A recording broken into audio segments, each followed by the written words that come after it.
So if you recall, we were talking about in our last video, we're describing the relationship between x and y. And one of such statistic we can use to describe the association or the effects of x and y is basically to take a ratio of the difference in y over the difference in x. So let's say, we're going to increase this x variable. Let's say we only have single predictor, increase its value from x1 to x0.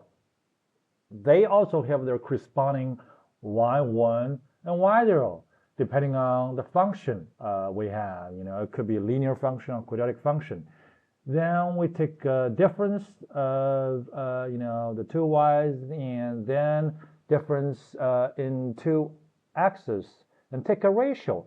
And that ratio can be used often, frequently as, capturing the effects of x and y. That is, basically the change in y in response to the change in x, the delta y over delta x. In linear model, the result is pretty, straightforward. That is, the coefficient in front of x. So an example of y equal to 4 plus 0.5x, then the ratio is a constant. It's always equal to the coefficient in front of x here. So in this case is 0.5. Okay, 0.5. But in the case of nonlinear models, for example, here we use this nonlinear function y equal to x squared. Then what is going to be the ratio of delta y, over delta x? Well, that really depends. Depends on the values of x and correspondingly the values of y. So suppose x changes from x0 by delta amount to x0 plus delta x. How much does y change?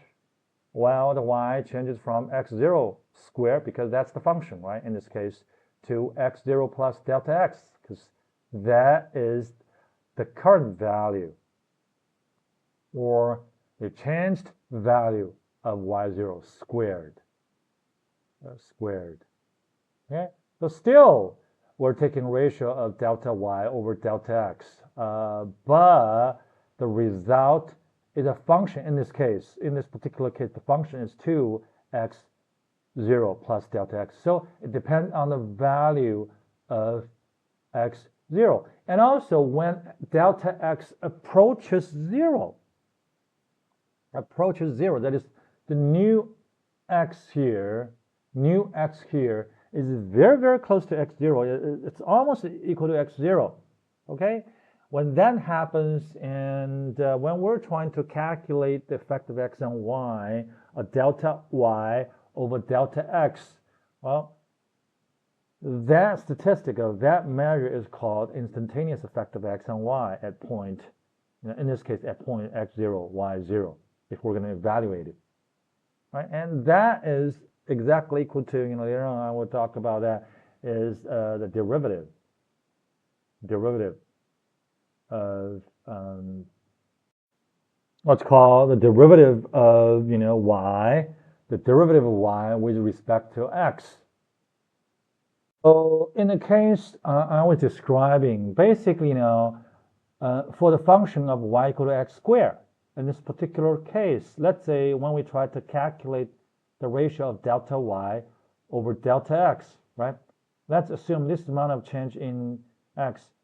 Correspondingly, that's the amount of change in y. And the effect, if we had to take a ratio of these two numbers, deltas, right? The effect or the slope corresponds to the slope for the secant line, here, the black line.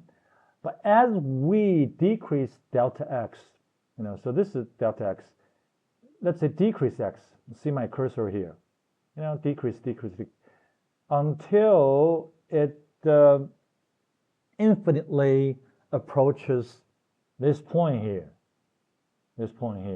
Well, at this point, we can draw a tangent line, tangent to this curve here. And the slope for this tangent line is the derivative. And it is the delta y over delta x at that point. And it's also called the instantaneous effect of x on y at that point. And if we move, a point along this curve here, we will see that the slope for every point on this curve, if we draw a tangent line, like the one for t here, the slope going to be different across all these points here. Okay, so the effect's going to be all different.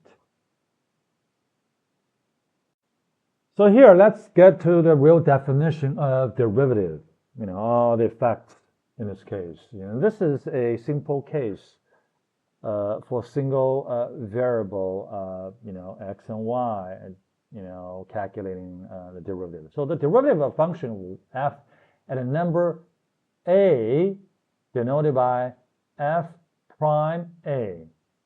That's kind of, notational kind of symbols is, so here is basically, h is the amount of change. Let's say, x equal to a, let's say, from a to h, right? And in the numerator, that's the difference in y, because usually we set y equal to f of x. And in this case, x equal to a. And this is the amount of change, let's say, in x. And if the amount of change in x approaches 0, that is the derivative. That is derivative. So here is delta y in the numerator, and here's delta x. As delta x approaches 0, we get a derivative. If we write x equal to a plus h, okay, so if we replace a plus h with x, we can do that always, change of variables. And h is equal to x minus a. We didn't make any change to this equation, and we didn't, introduce any additional information here, but simply we introduce a new variable here without changing the original relationship.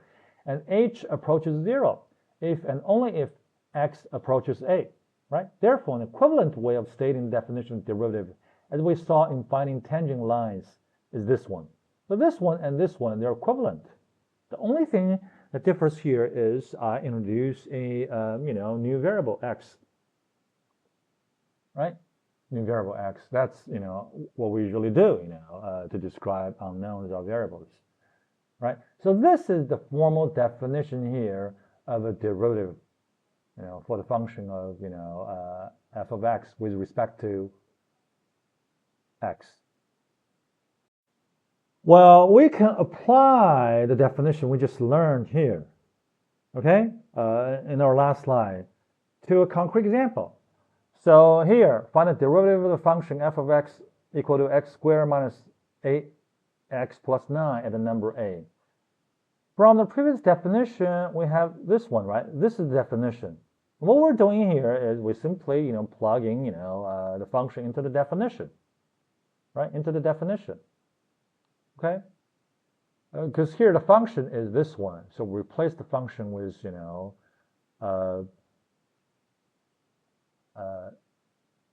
with concrete example here. So here is a plus h squared. Here we can talk about a represents a specific value of x, right? So a plus h squared minus 8 multiplied by a plus h plus 9. So we apply this function to a and h, a and h, right? Minus, that's the original y, right? F of x, okay? Over h. Then, now we're going to do, we just expand the equation here and, combine similar terms, okay? And finally, we get 2a minus 8. Finally, we get to this point. We'll cancel out, we go through the usual algebraic, kind of operations, and we get to the limit of 2a plus h minus a as h goes to 0. And know that as h goes to 0, this term drops out. So what's left is 2a minus 8. And that's exactly what we'll get, in calculus, right? If we calculate the first derivative of this function. Okay, so here actually, the rule we use, based on the definition, based on many, many definitions, here we can apply, is the power rule, right? The d of xn over dx, that is the function of xn, the derivative function of x raised to the power of n with respect to x is n, the exponent, now becomes the coefficient, multiplied by x raised to the power of n minus 1. So the power reduces by 1. And the original power becomes the coefficient of the exponent. Okay? Now that is a concrete, pretty interesting application of the definition of derivative to a concrete example.